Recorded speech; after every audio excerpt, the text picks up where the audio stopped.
खुलुमबाय बियो बड'लेण्ड इंखं टेलिभिजन दिनैनि रादाबखौ फरायदों आं मिथिंगा बसुमतारी। दिनैनि गाहाय रादाबफोराव दङ। बर' थुनलाइ आफादनि आफादगिरि थरेन बर'आ हरखाब देहा फाहामसालियाव।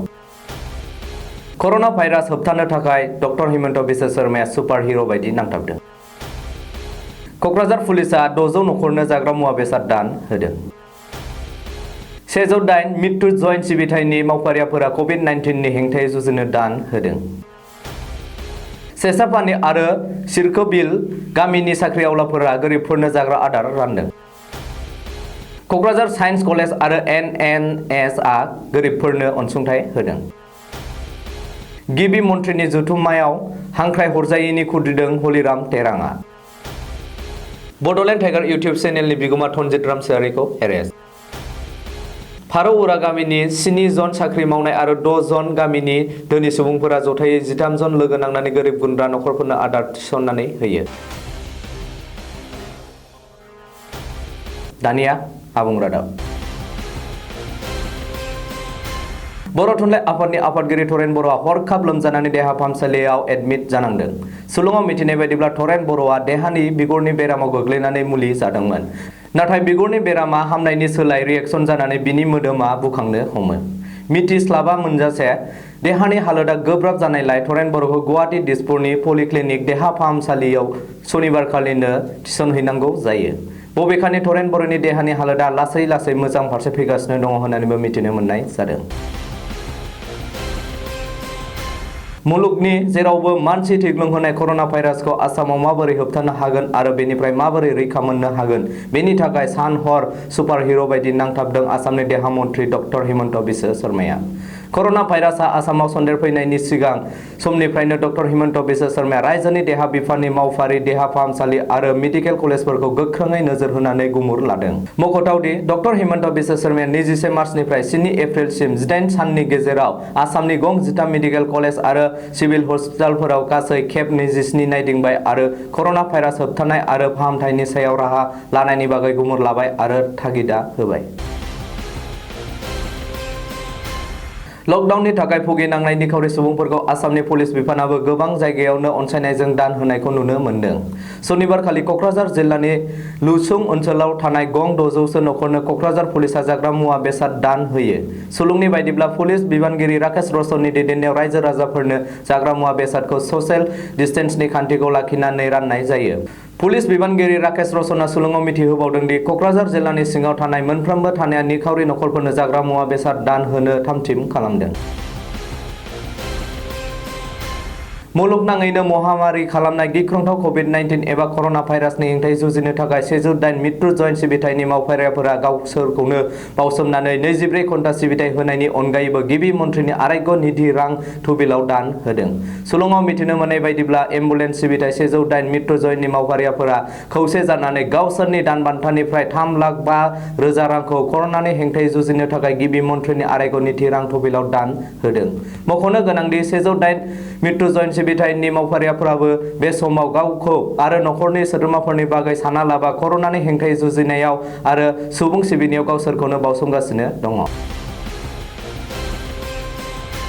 कर'ना भाइरासनि थाखाय हादोरनाङै लकडाउननि बुब्लियाव गोरिब थाखोनि सुबुंफोरखौ मदद होनो थाखाय रायजोनि दाब दाब जायगानि सोरखारि साख्रिआवलाफोरा मदद होनो सिगांबोनायनि बादियै क'क्राझार थानानि सिङाव थानाय सेसापानि गामिनि सा 8 साख्रिआवलाफोरा गामिनि गोरिब थाखोनि मोन 47 नखरफोरनो दिनै जाग्रा आदार जागायनानै होयो।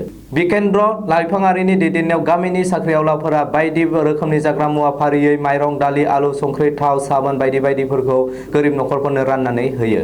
लकडाउननि बुब्लियाव जाहाथे गोरिब थाखोनि सुबुंफोरा गावसोरनि जिउ खांनायाव जेबो रोखोमनि जेंनाजों मोगा-मोगि जानाङा बेनि थाखाय जाग्रा आदारफोरखौ जगायनानै सुबुं अनसायथिनि थांखिजों राननानै होनाय जादों होननानै बड'लेण्ड इंखं टेलिभिजननि थान्दैनि सिगाङाव फोरमायदों। ओरैहाय क'क्राझार जिल्लानिनो दतमा पुलिस थानानि सिङाव थानाय सिरकोबिल गामिनि रिहन चन्द्र ब्रह्म आरो फिर'ज बसुमतारी मोनाबो तालाबन्द'नि समाव गामिनि गासै गं 22 गोरिब गुन्द्रा नखरफोरनो नखरसेयाव 4 केजि माइरं, दालि सेरसे, संख्रि सेरसे, साबोन थरसे, थाव गुबै खावसे लिटार राननानै होयो।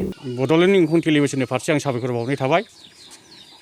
नंगौ गमामायैनो जों दिनै मोनसे गोनांथार हाबाफारि लानानै जोंनि गामियाव बे गामिनि मुंखौ जोङो सिकारबिल होननानै बुङो। जोङो बे सिकारबिल गामिनि जानानै गामियावहाय जोङो सानै गोबां दङमोनब्लाबो साख्रिआवलाफ्रा जों सानै दिनैहाय बेवहाय नुजाफैनाय जाहैदों। दा आङो जाहैबाय काजोलगाव हाइ स्कुलनि हेडमास्टार। आंनि जोनोम गामिया बेनो, नाथाय आंनि आसल माने जे जायगायाव आङो हाबा मावो आंनि फरायसालिया जाहैबाय फुरबुजरावसो। ओमफ्राय आंजों लोगोसे बे गामिनिनो जोंहा सार्कोल अफिसाव मावग्रा आंनिनो फंबाय सोमोन्दो जानाय फिरस बसुमतारी, जों सानैजों नैबे दानि बुहुमाव जाना गिख्रांथाव मोनसे जे भाइरास, नोंथांमोना बयबो मिथिखागौ, रायजो राजाफ्रा मिथिखाबाय, जायखौ जोङो कर'ना भाइरास होननानै मिथिगौ। बे कर'ना भाइरासनि थाखाय दिनैहाय सारा भारतबर्षआवनो जोंनि मानगोनां प्राइम मिनिस्टार नरेन्द्र मदि बिथांनि बोसोन बादियै दिनै सारा भारतबर्षजों लोगोसे जोंनि आसामावबो लकडाउन जानानै थानायलाय जोंनि गोरिब गुन्द्राफ्रा, बे गामिनि गोरिब गुन्द्राफ्रा जायफ्रा हाजिरा मावनानै जाग्रा, बिथांमोना जोबोद खस्थ'नि गेजेरजों जिउ दैदेननो गोनां जानानै फैदों। दा बिनि थाखायनो जोङो दिनैहाय नैबे फंबायजों आंजों जा एसे हायो बे गोरिब गुन्द्रानो थाखाय जोङो मोनसे अनसुंथाइ होनो सेस्था खालामनाय जाबाय दिनैहाय। क'क्राझार साइन्स कलेज आरो नेशनेल ससियेल सार्भिस एबा गुसुङै NNS नि बानजायनायाव क'क्राझार जिल्लानि सिङाव थानाय सान्दामारि पार्टु गामिनि गासै 25 नखरफोरनो 25 केजि माइरं, दालि सेरनै, थाव गुबै लिटार 2, आलु सेरनै, आखाइ सुग्रा साबोन राननानै होयो। बे गामिखौ बिथांमोना गोदो गोदायनिफ्रायनो अनसुंथाइ होबोबाय थादों आरो थाला बन्दआ जेसेबां दिन सोलिबाय थागोन बै समसिम गामिनि गोरिब रायजो राजाफोरखौ मदद खालामगोन होननानै साइन्स कलेजनि गोरायुं RN सिन्हाया खौरांगिरिफोरनि सिगाङाव फोरमायदों। आसामाव कर'ना भाइरासनि हेंथायै जुजिनायनि थांखियै दिनै गिबि मन्थ्रिया हांख्रायनाय गासैबो राजखान्थि दोलोनि जथुमाव हांख्राय हरजायैनि दुखु मोननाय आरो खुद्रिनाय फोरमायदों ASDCनि गाहाय आरो आबाद बिफाननि आगुनि मन्थ्रि हलिराम टेराङा। बबेखानि कर'ना भाइरासनि सांग्रांथिनि जुनै हांख्रायनाय जथुमाव गंथाम हाजोआरि जिल्लानि राजखान्थि दोलो ASDCखौ हांख्राय हराब्ला सोरखारा हाजोआरि रायजो राजाफोरखौ लाजि फोनांनाय जादों होननानैबो अजद होदों हलिराम टेराङा। बड'लेण्ड टाइगार मुंनि इउटिउब चेनेलनि बिगोमा धनजित रामसियारिखौ पुलिसआ एरेस्ट खालामबाय। सुलुङाव बुंनाय बायदिब्ला दिनै रबिबारनि बेलासे 3 रिंगासोआव चिरां जिल्लानि खोला काजलगाव गामियाव मुस्रिमा बिनता ब्रह्मनि न'आव धनजित रामसियारिया पुलिसनि नोजोरनिफ्राय आन्दो जानो थाखाय थाखोमाबाय दंमोन।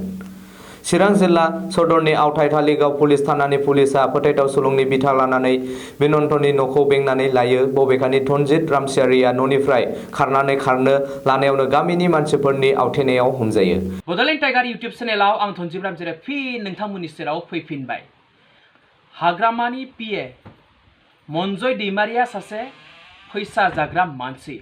मुंख'नो गोनांदि बड'लेण्ड टाइगार इउटिउब चेनेलनि गेजेरजों धनजित रामसियारिया बावैसो सान सिगाङाव बड'लेण्ड सोरखारा कर'ना भाइरास होबथानायनि थाखाय हादराव लकडाउननि जाउनाव सातजारला जानाय बांगालर नोगोरमायाव थानाय बड' वेलफेयार एस'सिएशननि मुङाव 1 लाख रां सेंसन जानायनिफ्राय 80,000खौ जाख्ल'नानै 20,000 रांल' दैथायहरदों होननानै बड'लेण्डनि गाहाय हाग्रामा महिलारिनि PA बिमुं होनानै मनजय दैमारिखौ गाज्रि रावजों सोंखारिनाय भिडिअ' क्लिप फोसावनानै होदोंमोन।